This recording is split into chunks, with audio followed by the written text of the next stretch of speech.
마침내 고양이들이 뱃사람 하리의 전시장에 모두 모였다. 그들은 아기 갈매기를 더 이상 소르바스의 집에 머물게 할 수 없다는 사실에 모두 동의했다. 생각보다 많은 위험이 도사리고 있었기 때문이다. 그러나 아기 갈매기에게 가장 큰 위험은 그 두 건달 고양이들이 아니라 바로 이웃집 사람이었다. 인간들은 정말 알 수 없다니까. 좋은 의도를 가지고 한 일들이 오히려 불행을 가져온 경우가 얼마나 많았는데. 콜로네오가 단호하게 말했다. 그렇고 말고 하리만 봐도 잘할 수 있잖아. 참 마음씨 좋고 따뜻한 사람인데 침팬지를 너무 좋아해서 걸핏하면 술을 준다니까. 침팬지가 목마르다고 할 때마다 술을 한 병씩이나 먹인 탓에 결국 마티아스란 녀석은 술에 중독돼서 창피한 게 뭔지도 모를 정도가 됐지. 게다가 마티아스는 술에 취하면 항상 돼지 멱다는 소리로 노래를 부른다고. 어째 이런 일이. 사벨로토도가 지적했다. 인간들은 말이야, 일부러 나쁜 일도 얼마나 많이 하는데 멀리서 찾을 필요도 없이 그 불쌍한 갈매기를 좀 생각해보라고. 폐기물을 버려서 바다를 황폐하게 만드는 인간들 때문에 죽게 된 거잖아. 세크레타리오가 한술 더 떴다. 짧은 시간이었지만 격렬한 논의가 끝났다.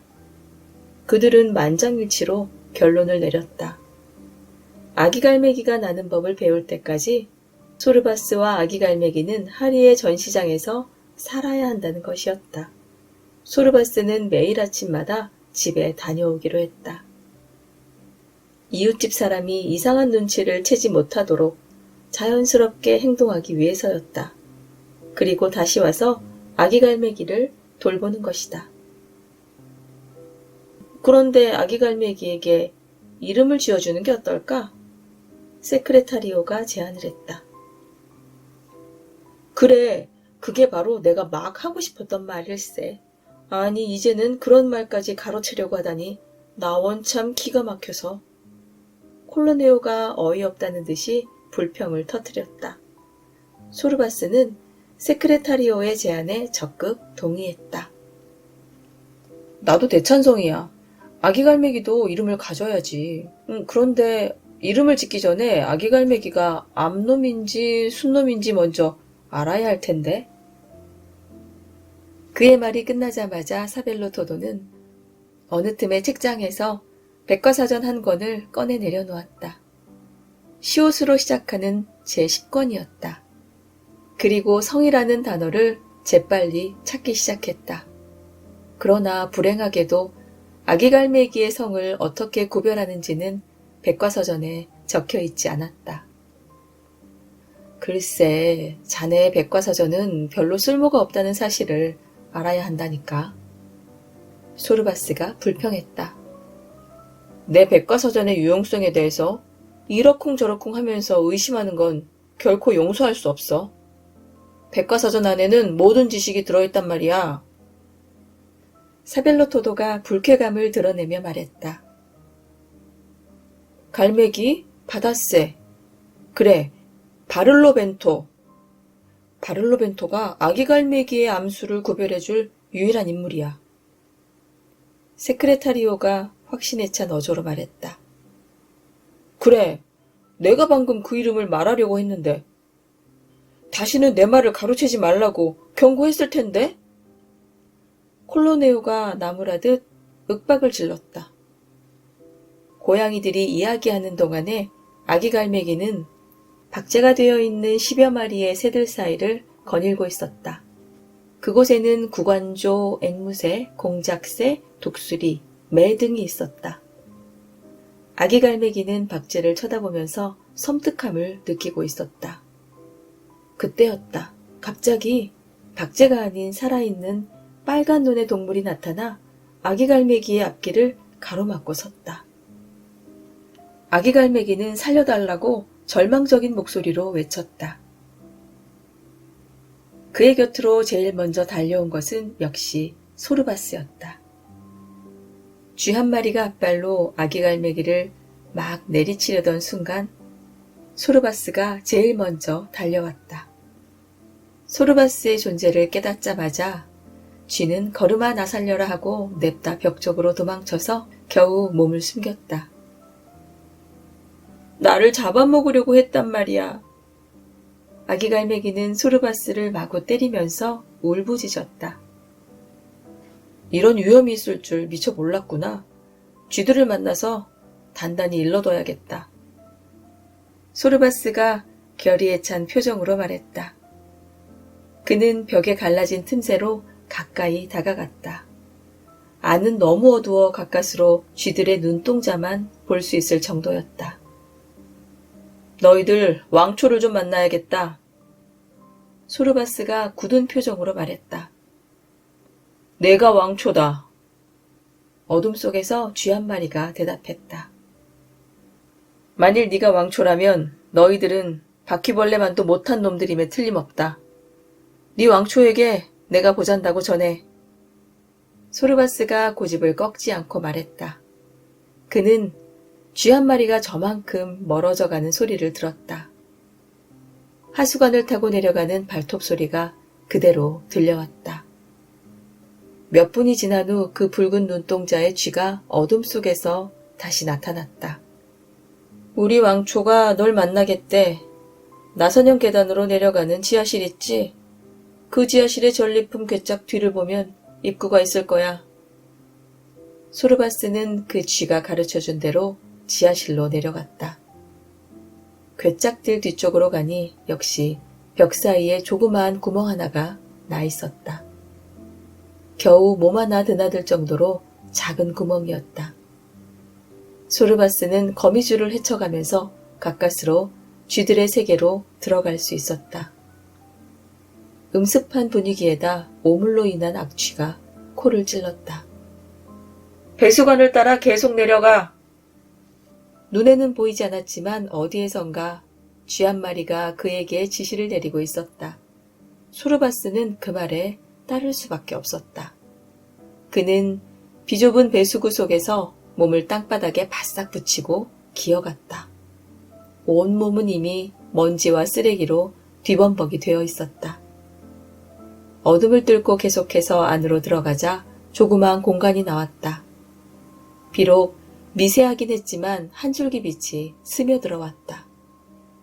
소르바스는 이곳이 도로 아래에 있는 하수도라는 것을 알아챘다. 그리고 그 미세한 빛은 맨홀 뚜껑 사이로 뚫고 들어온 것이었다. 악취는 너무 지독했지만 공간은 제법 충분했다.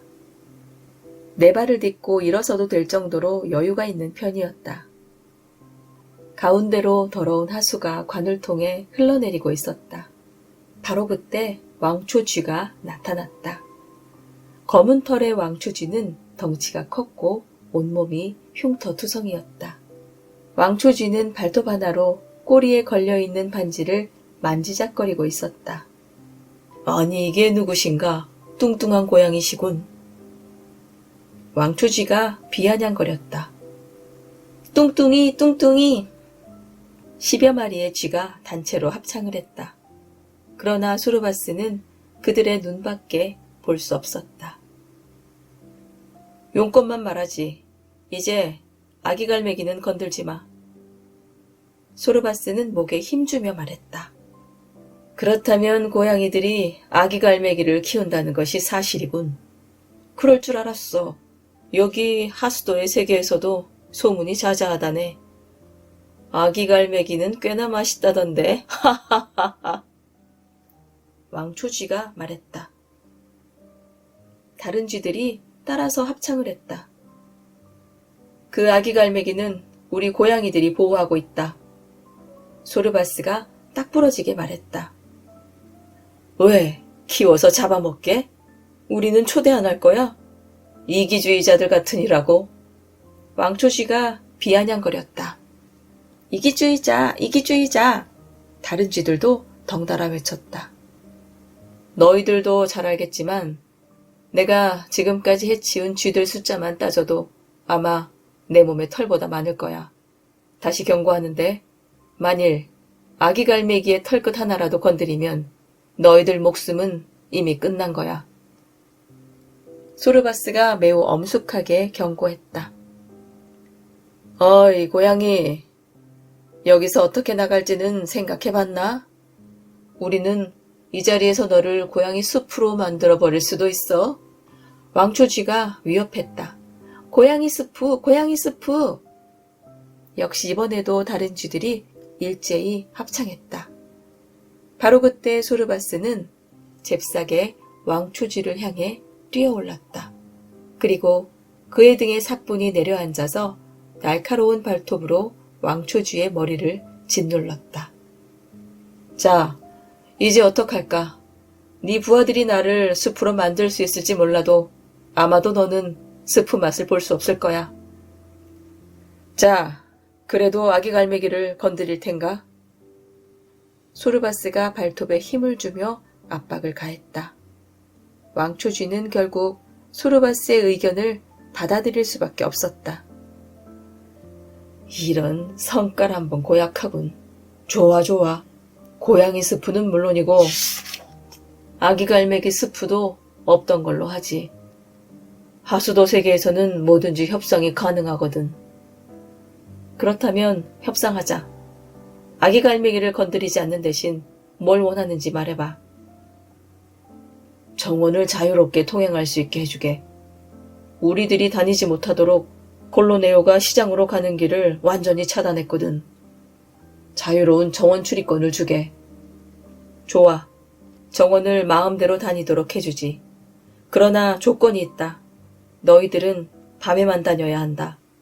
물론 사람들의 눈에 띄지 않게 조심하도록. 우리 고양이들 체면도 있으니까 말이야. 소르바스는 쥐들과의 협상을 끝내자 왕초쥐의 머리를 놔주었다. 소르바스는 증오로 가득 찬 쥐떼들의 붉은 눈동자를 하나하나 똑바로 쳐다보면서 조심조심 뒷걸음치며 하수도 세계에서 빠져나왔다.